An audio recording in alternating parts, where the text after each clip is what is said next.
Please feel free to continue eating as we move ahead, but I do want to bring to the stage our distinguished keynote speaker. Dr. Charles Bullock really needs no introduction, I believe, anywhere in this state, but I'm being told maybe to introduce him somehow. We'll do that. Yeah. Okay. All you really need to know, you can read his full bio in our program, but all you really need to know is that when it comes to political science and political analysis and explaining what's going on, not just in Georgia politics, but Southern politics more broadly, this is the man. I see plenty of political scientists quoted in the press frequently, and I will even read what some of them have to say. But if I see Dr. Bullock being quoted, I really pay attention because he really knows what's going on. And we're delighted to have him here today to share with us some thoughts about what's coming in the future years in Georgia. I mentioned earlier this is our 30th anniversary year as an organization. We've spent a lot of time this year looking back. This is an occasion to look forward, and I told Dr. Bullock to bring out his crystal ball and look as far out as he feels comfortable looking, including up to the next 30 years. So really looking forward to hearing from him, and please join me in welcoming Dr. Charles Bullock. Thank you, yeah. Oh, pleasure to be with you here today. This is always fun. And I realize why Kyle chose me. You know, he remembers that, you know, back in the mid-'90s, I said, well, it's going to be another quarter century before the Braves win another pennant. And then he remembers, no doubt, in 1986, when I said, you know what, Donald Trump, he's going to become president one of these days. You know, yeah. And then in 1990, I said, got to be careful, it's going to be a pandemic. So, yeah, I'm pretty good at this stuff, right, yeah. Hit them all, right. Yeah. So here we are, we're in Georgia. Georgia's a growth state. And I think about the South anymore. It used to be, no, Julia will remember this from taking Southern politics. Talked about the rim South versus the deep South. I don't do that anymore. I talk now about the growth South versus the stagnant South. And we're in part of the growth South. The growth South coming down from Virginia down to Florida, and then for Jason, add in Texas, of course, right? So that's the growth South. And the other parts of the South are stagnant, and there's huge differences. And one of the things that fascinates me, and one of the things about being a political scientist, is that political change, and change is what makes life interesting, is really playing out here in the South and has been for the last generation. You know, I'm seeing one partisan realignment. The South went from being solidly Democratic to becoming very, very red. And what we're beginning to see now, at least in the growth South, is some movement back towards the Democratic Party. It's really not a realignment. It may play out that way over the next 30 years, but at least we're seeing some changes along those lines.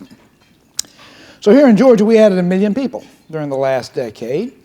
But this 1 million people we added make us a very different state. All the 1 million people who moved here are minorities. The white population didn't simply decline in percentage, it declined in actual numbers. So this is making us increasingly different. These people who are moving here are also different than the folks who are here in terms of their partisan interests, in terms of where they are ideologically. They're more likely to be Democrats, more likely to be liberals than are folks who are long-time residents here. And of course, another one of the transformations we're experiencing is generational replacement. I mean, here in Georgia, what essentially is happening is the Republicans are dying and they're being replaced by their grandchildren who are Democrats. Yeah, so here what we got here. All right, this is, yeah, you take this with a grain of salt. Yeah, all right, just kind of, these are popular terms, Gen Z versus Boomers. Well, actually, yeah, if you go back and you see that it begins in 2014, at that point the Gen Zers couldn't even vote. But really within this last election, yeah, those are Gen Zers, because what I'm looking at here are those who are 18 to 24. That's what the younger group is. The older group are the over 65s, which increasingly are boomers, although again, you go back in time, you get a lot of non-boomers. But you see how different they are in terms of their partisanship, with it being no greater ever than in this last election. You know, we were fortunate here in Georgia, we got to vote again in January. As a political scientist, I'm always happy anytime we can vote. By God, let's go out and vote, and give me some more data points to look at. Of course, every sane individual is looking and saying, oh my God, 9 more weeks of political ads? I think I'll kill myself or blow up my television. But anyway, so this generation replacement is also contributing to make us different. Now, of course, the question begins as these younger voters age, what do they do? Do they remain more liberal, more democratic, capital D, or do they become more Republican? You may remember what Winston Churchill said. He said, if young voter, if they're not liberal when they're young, they have no heart, and if they're not conservative when they get older, they have no brain. But anyway, this change we're seeing with regard to the ethnic makeup of our state shows up in terms of our registration data. Yeah, you go back there, and a generation ago, 77, 78% of the registered voters in Georgia were white. On up to the beginning of this century, it's still above 75%. Latest figures, and these come off of the Secretary of State's audit, which you can go through and look at, and that puts it down below 60%. Now, that's probably a bit low because a growing number of Georgians don't indicate a race or ethnicity, so they go in as unknowns. Well, obviously some share of those are white. One of my colleagues have worked up a guesstimate that probably it's really around 62, 63% still white, but even then, it's a dramatic drop-off from that 75, 77, 78% that we were seeing just a few years ago. With this changing makeup of the composition of the electorate, we're seeing changes in the way, of course, people vote. We all know how that. I've seen that. So that, let me see right here is the top of the vote margin for Republicans. How much are Republicans winning by? And you can see that it peaked back 2004, 2006. So the re-election of George Bush, the re-election of Nathan Deal, that's the high water point for the Republican Party. And again, this is kind of the pattern we're generally seeing across these growth states, as the Republicans have hit their peak and they're in some degree of decline. It varies again from state to state. But you see also that it roughly stabilized there for several elections at around a 200,000 vote margin. That's what Republicans were pretty consistent at. Stacey Abrams knocks that down to 55,000 votes, 3 years ago now, 2018. And then most recently, Raphael Warnock wins by about 93,000 votes. So what do we got here? Well, of course, the course of about 4 years, a swing of 300,000 votes. That based on, say, a turnout of 5 million, that's about a 6% swing. It's not insignificant there. Now, this is not, of course, the only possible measure one might have for partisanship. Another way to look at it would be, and this probably is a better measure, because here in Georgia, we don't register by party. So I tell my class now I can tell who the Democrats are and who are the Republicans depending upon who's masked in the class. But another way to look at it is to pick out an election where people just go and vote their party line because they don't know anything about the candidates. And fortunately here in Georgia, we have that kind of position. We call it Public Service Commission. Right, where nobody, well, other probably, I don't know, probably Kyle knows this because, his position. He could probably actually name all 5 members of the Public Service Commission without even looking them up. Most Georgians don't know we have 5. They have no idea what they do. So what do? They went to vote because they wanted to vote for president or governor or senator, and it's, what the hell is this? Public Service Commission? Well, I'll just vote my party. So I'd say it probably gives us a reasonably good measure of just basic partisanship. And what we've been seeing there in recent years, it looks like Republicans right now, maybe in Georgia, at about 50%, Democrats at about 48%, you got 2 or 3% who are libertarians. But another way, and this can show us the same kind of data, but kind of brings the two parties together, and you kind of see how they cross the two crosses. One, because it begins with Roy Barnes' election. So at that point back in '98, we were more of a Democratic state. And then most recently, we see it kind of crosses again going the other direction. Well, as we look towards, and again, kind of looking a little bit to the future, what's going to happen in 2022? Well, okay, it's a midterm election. And historically, and this is not just true for Georgia, it's true across the country, Republicans do a better job of getting back to vote in midterm elections than Democrats do. So again, it's, overall, there's of course huge drop-offs when you get to a midterm as opposed to a presidential election. And sure enough, what we see here is a sawtooth pattern. But really, this is what's kind of especially interesting, is that you look there at the 2018. So yeah, compared to 2014, 2010, 2006, this huge drop-offs. Didn't see that in 2018. Now, there's a bit of a drop-off for Republicans, but Democrats actually increased their turnout. So what's happening? Okay, well, Stacey Abrams was very, very effective at mobilizing Democrats, get them to the polls, and that shows up there. Will that same pattern maintain in 2022? Maybe, particularly if she is, say, at the top of the Democratic ticket, although there's increasing noise that maybe she won't be, that she will choose to pass it on this. But, well, we'll talk about that in a few more minutes. But anyway, so yeah, there probably will be some drop-off because we've had record participation in Georgia, which, as a political scientist, makes my heart pitter-patter. But, we had the biggest turnout we'd ever had in a presidential election in 2020. We had the biggest turnout we ever had in a midterm election in 2018. We had the biggest turnout we ever had in a general election runoff in 2021. So I think we can anticipate probably reasonably good turnout in 2022 and moving on forward. Because Georgia is going to be, at least through the remainder of this decade and maybe into the next decade, one of the swing states, the toss-up states, the ones that are going to get almost all the attention. So again, if you hated the ads that you saw in 2020, just get ready. Yeah, it's going to be equally bad in 2024 and probably 2028 because, we're going to be up for grabs and that's where you get the attention. So it's not like if we lived in Alabama where who would care? Right. Okay. I mean, after all, we've never elected anybody like Roy Moore. Anyway, moving on. For a Democrat to win in Georgia, it has to be a 30-30 election. This is the way it's been. It's probably going to continue to be that way. What do we mean by a 30-30 election? Well, there are two components that a Democrat has to achieve here, two marks they have to achieve to win in this. One is they need for African Americans to cast 30% of all votes, to be 30% of the folks who show up on Election Day. Since 2008, those figures have been pretty well hit. It kind of bounces around a little bit, but it's been pretty close to that 30%. So where Democrats have come up short has been in that second part. They've not been able to get the support of 30% of the white vote.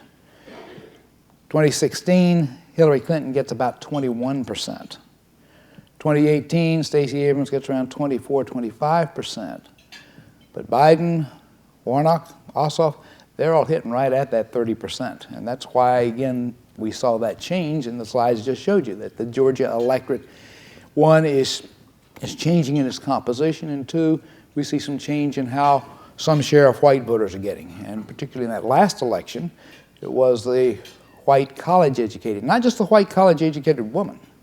No, we saw a doubling in the share of the white college-educated male vote that went for Democrats from 2016 to 2020. It goes from 19% to 40%. Now, it's still not as high as a white college-educated woman's figure, but again, white college-educated folks, whether male or female, are moving or changing in that direction. Well, we like to try as political scientists, we're much better at post-dicting than predicting, so we looked at what has been happening recently, and of course, what's our latest data point? Well, it's last week. It's Virginia. Yeah, okay. And again, Virginia, one would have colored as the bluest of states in the South. Indeed, the latest edition of the New Politics of the Old South, the cover on that, we kind of show the breakout of the growth state and the stagnant states. And we color Virginia blue there. We color Georgia and Florida and North Carolina kind of a purple, and we got Texas kind of a burnt orange, and then the other one of those South Carolina, well, we classify it as a growth state, but in terms of its partisanship, it's still pretty red. But anyway, so looking at Virginia, after all, Georgia and Virginia are the only two southern states that voted for Joe Biden. So yeah, is the success that Glenn Youngkin had there, is that largely translatable? Are we going to see the same kind of thing play out here in Georgia, at least in 2022, maybe on down later than that? Well, Youngkin said he had some advantages. One of these is he had the issues on his side. He was against critical race theory. He was against some of the COVID masking, against what's happening in the schools. He had the 2 G's on his side. Gas and groceries, both going up in price, had those working for him. Government regulations, so all of those things he has on his side, and probably, this is my thought, I don't have any data to back it up with, I guess, but probably, it seems to me that really the critical thing which really swung that election was statement by Terry McAuliffe that parents had no business telling schools what to teach. Well, the exit polls showed that 52% of Virginians disagreed with that a lot, and another 32 disagreed with it somewhat. And so, as Representative Mannion said this morning, she said, I think a lot of people agree with her. What she said is that the parent is the CEO of the student. So, yeah, that's a huge mistake, and I don't think you're going to see anybody else saying what McAuliffe said about that. But also, what was happening beyond the confines of Virginia, and maybe this has a greater effect as Virginia being around the border of the District of Columbia, but the Biden's unpopularity certainly factors in there, and he's up in Virginia is upside down, 46% approve, 53% disapprove. But also Youngkin was able to walk a tightrope and very effectively deal with the Trump voters. He was able to smile at the voters and get them, the Trump voters, to back him, but he didn't go into a full embrace and turn off again that critical white suburban vote, because Trump still is less popular than Biden is in Virginia. He's upside down 50 to 45, so getting too close to Trump. And again, that's of course what McAuliffe's whole campaign was about, was trying to make that linkage, and because the reality didn't confirm what McAuliffe was arguing, Youngkin was able to kind of survive that and get away with it. So, again, that's what was happening in Virginia. I guess one last thing, would be the enthusiasm gap. Republican voters much more interesting, bigger crowds showing up at the Youngkin events than at the McAuliffe events. So, does this apply to Georgia? And we look at that and say, well, okay, how's it going to translate? Well, Trump is putting together a team here in Georgia. I mean, he's already recruited, his person for the Senate, for Lieutenant Governor, for the Secretary of State. Increasing rumors are he may have also lined up his candidate for governor. Like David Perdue is giving serious thought to that, enough serious thought that you've noticed the kind of recent kind of advertising and stuff coming out of the Kemp administration, trying to dissuade that. But what I think that means, though, and the president, former president, has been saying for quite some time that his chief goal, his chief objective, is to defeat Brian Kemp. I mean, he went so far down there in Perry as to say maybe Georgia had been better off with a Democrat if Stacey Abrams had gotten elected. And that's, I don't think I've ever heard a party leader say anything like that. So what I think what that's telling me anyway is that Trump is going to be coming to Georgia. And also another difference is Glenn Youngkin did not have to go through a primary to get nominated. Now, for each of these three positions, and again, if David Perdue gets into the gubernatorial race, you're going to see a fight within the Republican Party, who shows up in party primaries, the staunchest of voters. So what's that going to do? It's going to force those competing candidates to go further right, probably enforce them to embrace Donald Trump, and so it may be more difficult for them as they get to the general election to be able to not have the ties to Trump that Youngkin was able to avoid. So that could be a problem for him. And especially becomes a problem if Trump continues to do, as again he did down in Perry, to spend most of his time talking about his belief that the election was stolen from him. Now looking backward to that is probably not good for trying to get voters to think about the future. And again, that would simply remind the swing voters why they didn't like Trump and voted against him and against his candidates for the Senate. So this could be problematic. Now, Stacey Abrams will do better with black voters than McAuliffe did. He got about 88% of the black vote. Abrams will do better than that. And also she will benefit. There will be a higher share of the electorate will be black. Again, that 30% figure will probably play out. In Virginia, it was only 16%. On the other hand, McAuliffe got 38% of the white vote. Last time a Democrat did that in Georgia might have been Roy Barnes, and that was 22 years ago, so that's probably not going to happen. But really, the critical thing here may well be, what does David Perdue decide to do? I mean, he passed on the run for the Senate, which was offered to him. It looks like, though, that maybe that wound from having lost the Senate seat has festered, and he needs some relief from that. And Trump is certainly playing to him in this, apparently, in terms of when they get together. So if indeed he does run, then a couple of things may happen, right? That'd probably be a very bitter Republican primary. Indeed, what I'm telling reporters, that'll be the biggest fight since Sherman took Atlanta. So it's really going to be nasty. And you know, this increasing talk we hear that maybe Stacey Abrams won't run for governor because, as she states, her really ultimate ambition is to become president of the United States. And again, if she looks at Youngkin and says, well, gee, that could happen in Georgia, then you don't want to be a two-time loser running for the governorship, so maybe you pass on that. But if it looks like that Republicans are going to self-destruct by having a bitter primary, that might then be an inducement to say, well, yeah, okay, maybe I will get into this. Maybe I will take this on and run for this. Anyway, that's something that, if anybody knows the answer to that, it's Stacey Abrams. And she hasn't told me, so I can't share it with you, sorry. What's happening right now in Georgia mainly is redistricting, and it looks like we have a pretty good idea what's going to happen there. Republican trifecta, that is, Republicans control the three elements which influence redistricting. You have the governorship, the state house, the state senate. State Senate plan has already been pretty much was passed by the Senate, and of course the norm is that the House will rubber stamp what the Senate wants to do to itself in return for that. Then when the House comes up with its plan, the Senate will say, yeah, fine, if it's good with you, it's good with us, and maybe some fight over the congressional districts. But Republicans look like they're giving one seat in the state Senate. Rumors looks like probably maybe they give up 6 seats in the state House. And of course this is a conservative move to do this. Because when you're drawing these maps, you're not just thinking, well, what's going to happen in 2022 or 2024? You're thinking about, can we come up with a plan that will still work for us 10 years from now, in 2030?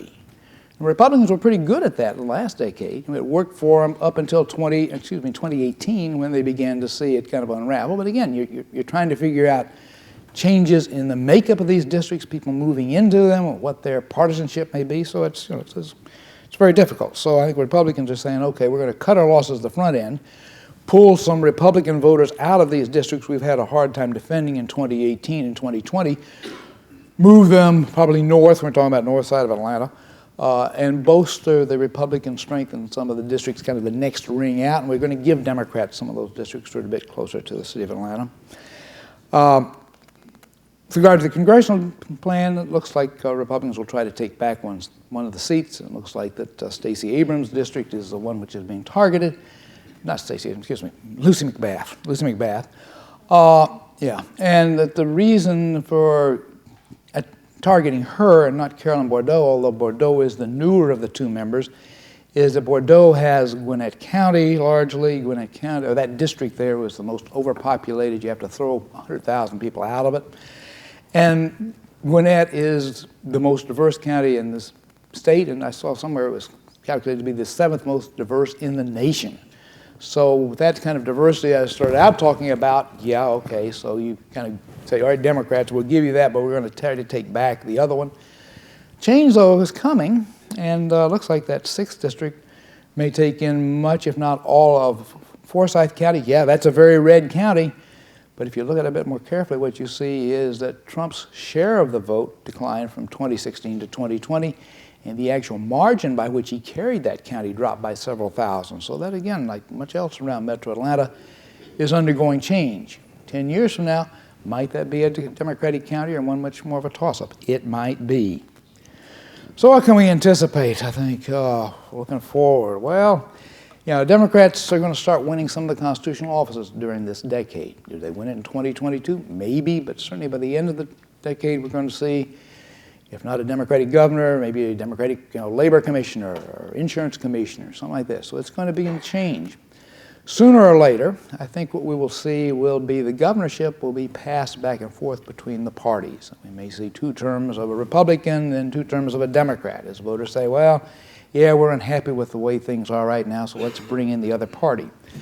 That's pretty much the pattern Virginia has followed, with the exception of 2013. That's the only time it's really broken with that, going back more than 40 years. It was a pattern that we saw in Tennessee until this last election, 2018, when a Republican won for the 3rd time in a row. So I think that's probably where Georgia's heading in terms of more competitive kind of sharing the offices. One of the things I think Republicans are going to figure out sooner or later, and maybe when they lose some offices, is going to be that you can't succeed if you are pretty much a white party in a state which is now majority minority. Yeah, the census figures showed at 50.1%, but there was a huge, substantial undercount, and besides that, we're a year and a half away. Undoubtedly, we are a majority minority state right now. So Republicans, at some point, if they're going to remain not simply a majority, but viable, they're going to have to reach out and begin to attract some kinds of minority voters. Hispanics look like they'd be a good target, but as long as your state legislators are passing legislation which seems to be hostile to non-citizen Hispanics in terms of not letting Dreamers go to the University of Georgia and Georgia Tech, making it difficult to get driver's licenses. Yeah, if you're not a citizen, you can't vote, but your parents perhaps maybe you're caught up in that, and you as a younger Hispanic who's born here can vote, or your neighbor or someone else. So that's one possibility. Another possibility is that while demographers and political scientists for that matter lump all Asians, Asian-Pacific Islanders together, there are all kinds of communities there, just as to some extent among Hispanics, where you've got Puerto Ricans, you've got Colombians, you've got Cuban Americans, and of course among Asians you've got Indians, you've got Chinese, you've got Vietnamese, you've got Koreans, and my guess is that these groups at some point are going to fracture. Some will end up kind of going Democratic, and others are going to go Republican. This, again, like Hispanics, rapidly growing groups, so there are certainly areas where Republicans could reach out and seek to make gains, and I think sooner or later they're going to figure out they're going to have to do it, and they're going to start doing it. Thank you so much.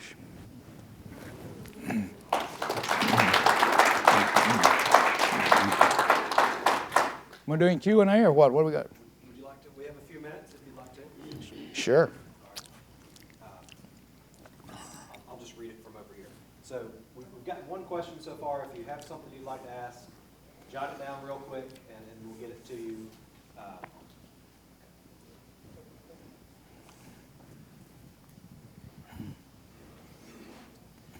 So this one reads, and you touched on this, but maybe if you could go in a little more depth. The dislike Trump faction caused a big shift in 2020 toward the Democrats. Since Trump is now out, should there be a shift back toward the Republican Party? So I guess, how durable is this Trump factor, maybe, is the question. Yeah, I think it is. Again, it kind of depends on how Trump, I think, plays it. Now, again, the rumors are that the reason David Perdue did not take the opportunity to run for the Senate was that he was afraid Trump would come back to the state, and that he, like a lot of both Democrats and Republicans, attribute his loss to Trump's role here in the state. So if Trump were to stay out of the state, be much less visible, then yeah, that's kind of easy then to put him behind, and voters say, yeah, I like policies here, but I don't like the purveyor of the policy. But if Trump is here in Georgia a lot campaigning in 2022, then it's going to be a lot harder to separate those two. Trying to position myself versus the speaker so I don't give you all a bunch of feedback here. Thoughts on the Atlanta mayor's race, which of course is not quite over. Yeah, no, well, that's right. Yeah, I've got runoffs, and I've done one book on runoffs and working on another one, so keep it up. As I say, elections are things I love, right? I think really the interesting thing, of course, is that Kasim Reed did not make the runoff. Okay, well, we kind of were seeing that in the polling data, in that, yeah, he starts out, he's the leader, and of course that's mainly as a factor of his being the best known, having been mayor for 8 years, yeah, and so in those early days, you call up someone and ask them who you're going to vote for, and you read off the names, and if Kasim Reed's the only name they've heard of, say, well, I guess I'd vote for him. And again, it looked like through the polling that a lot of voters in Atlanta didn't really begin to focus on this until real late. So he kind of holds his position in the leadership, but he doesn't grow it. He's always right at about 20% because he was also very much upside down. His negatives were much higher than his positives. One of the questions my colleague who runs the poll there at UGA asked was, again, Reed himself has never been implicated in this, but some of the members of his administration have gone to jail. And so the question was something to the effect, does the fact of this kind of scandal surrounding his administration make you any less likely to vote for him in about 2/3 of the voters said, yeah, it did. So what happens, he can't grow his lead once people begin to focus, in the last week or 10 days. Obviously some of them say, yeah, we like Felicia Moore, and she about doubles her numbers, goes up from around, again, 20% to 40%. And others who, for whatever reason, didn't want to vote for her and looking for someone else, and they focus in on Andre Dickens, who had some valuable endorsements from people like Shirley Franklin, and that helped kind of move him up, and Vincent Ford also. So yeah, that vote that was kind of out there and is floating around looking for some place to land, that's where it landed, and that's why he ends up making it into the runoff by 600 votes. Now again, part of my misspent youth has been to study what happens in runoff elections, and based on Georgia elections, these are not municipal elections, but on Georgia elections, a person who has a lead of the margin that Felicia Moore has wins about 85% of the time. This next question, a growing number of Hispanic voters in Texas are voting Republican. Are you seeing the same in Georgia? Not so much so, no. Nor as in Florida either, where, again, arguably the ability of Republicans to pick off a growing number of Hispanic voters has resulted in those two states not being as strongly Democratic as has been anticipated. But we're not seeing that yet in Georgia. We do see, like in Texas and Florida, a huge disparity between the levels of Hispanic turnout and black and white turnout. There's been some support, or growing support for Republicans, and the Hispanic vote in Georgia is roughly 60-65% Democratic, so it's not nearly as cohesive as the black vote is. You mentioned that Georgia may begin alternating partisan control of the governorship. If that happens, will it be far right and then far left, or do you foresee it being more center-leaning Republicans and Democrats passing it back and forth? I think it might be more center-leaning. The reason I say that is that everything I see, and some of you may have a better feel this than I do, is that the Georgia General Assembly is not at all like Congress. And by that I mean, Democrats and Republicans in the General Assembly, they don't sit Democrats one side and Republicans the other side, they sit together. And so, a person who's the opposite part of you may be on either side of you and maybe behind you. And these are people then whom you talk to about issues and maybe turn to and say, hey, you're on that committee, I wasn't on the committee, what's this bill mean, things like this. Where the kind of stories I hear about Congress are that you don't even talk to the other side. We got time to make a little anecdote here? Okay, all right. All right, so this real life story, at least it was told me by one of the participants, so I believe he's right. After you get elected to Congress, there are various training sessions, and one of them is at Harvard. And so this newly elected Republican, newly elected Democrat, they go off to the training session, spend a week together, and they both have a tie to Duke University. My guess is they probably start talking about Duke basketball. You wouldn't talk about Duke football, would you? No, of course not. So they start talking about Duke basketball and kind of enjoy the conversation, and so they get to D.C., and they agree to meet one night for supper. So they do, and they have the supper, and they're out on the curb getting ready to go their separate ways, and a Republican committee chair comes by. Next day, the young Republican gets this message, come see the chairman. He does, and the chair looks at him and says, I saw who you were with last night. Don't let that happen again. Well, that's not the way things are in Atlanta. It's much more collegial.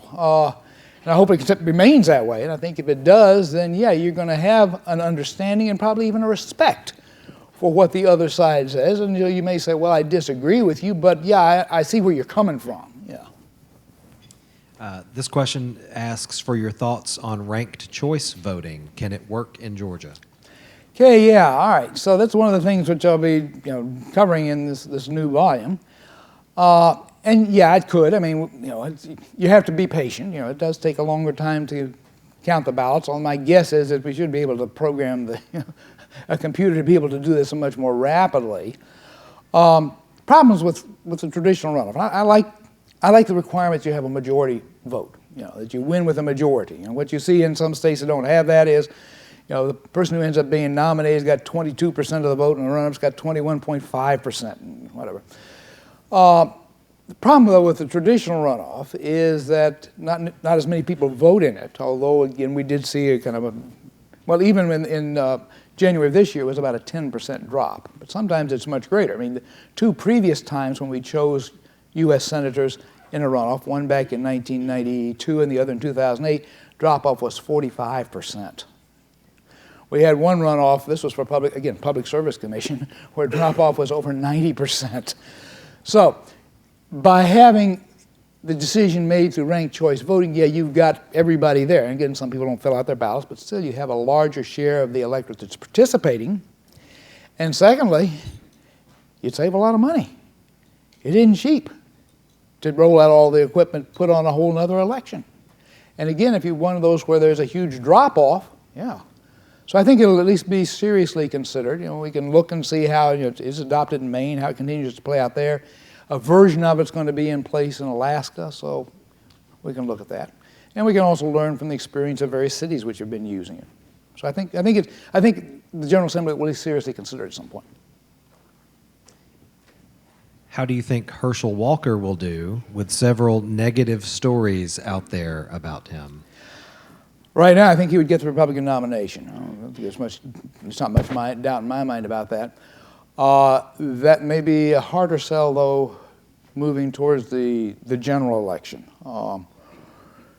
So, yeah, I'm not sure I'd necessarily put money down on him for the general election, but I think he will make it to that point. One of his challenges, I think, is also going to be that so far he's really kind of avoided having to deal with the issues.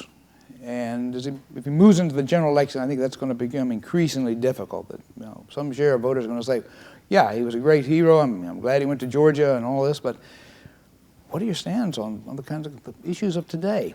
And maybe he'll be like a good athlete that he was, and he'll prepare for it, and he'll do his homework and learn the playbook. But right now, I'm not sure that he's prepared for prime time when it comes to dealing with issues. Okay, this is phrased as a statement. I'm going to try to turn it into a question.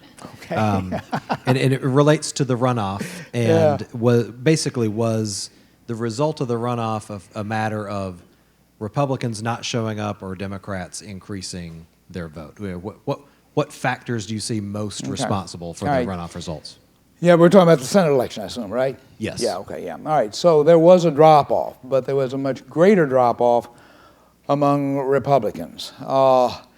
And the parts of the state where the biggest drop-off occurred were in some of the staunchest Republican areas. So it appears that what was happening was some share of Republican voters were essentially believing what Donald Trump was saying and what some of his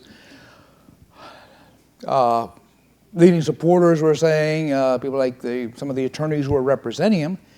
And that was a message that Georgia's election system is not reliable. Don't count on it. And therefore, interpreting that as, well, why would I bother to vote if it's not going to be counted, or if it's going to be stolen? Why would I waste my time going to vote? And there was also then kind of the anecdotal evidence of reporters talking to folks in some of these very, very Republican areas who were saying these very things. So, yeah, that's why I think a number of Republicans believe that Donald Trump costs Republicans those 2 Senate seats. This question is very straightforward. Who has a better shot in 2022 and 2024? In Georgia and nationally, the Republicans or the Democrats? Okay, well, if we look at it nationally, what we know is that midterm elections are generally not good for the president's power. I don't know how many attorneys we've got here, but if you go to law school, they talk about things called black letter law, which means there really are no exceptions to it. Well, in political science, we don't have much that's kind of, there are no exceptions to. But something comes about as close to it as it does is this notion that in the midterm election, the president's party loses ground.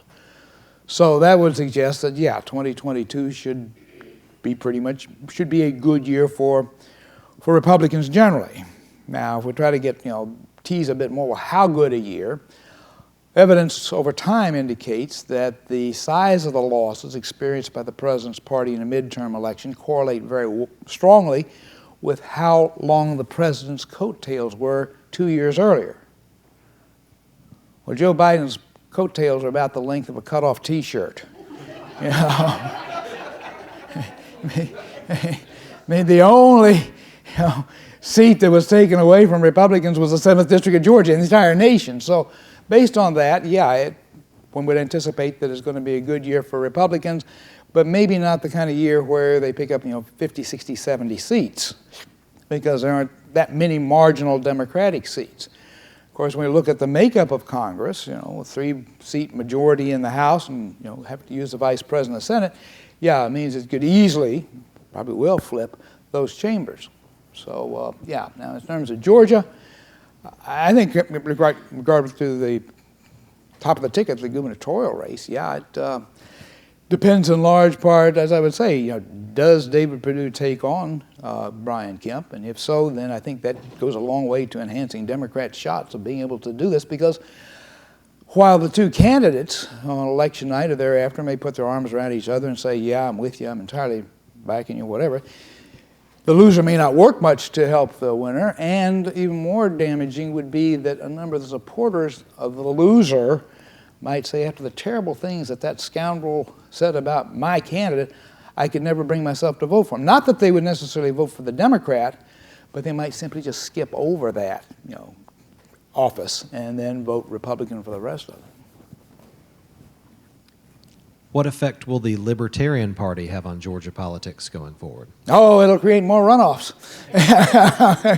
Yeah, if you're thinking the Libertarians are about poised to win office in Georgia, I got some oceanfront property in Arizona, I'll say. It just isn't going to happen. Right? So, yeah, no. So all they do is they siphon off that 2-3%, and because we're now so evenly divided, yeah, that would mean we would more commonly see these general election runoffs coming along. Okay, and we'll wrap up with this one, and I must say it warms the heart of the person who leads a nonpartisan organization. Are there any issues or policies that Republicans and Democrats will agree on? Yeah, they're happy the Braves won.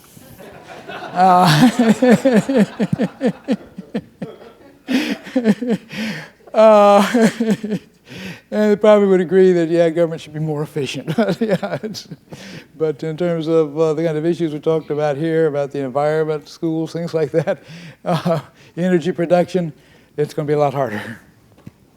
All right, well, please join me in thanking Dr. Bullock for those great remarks.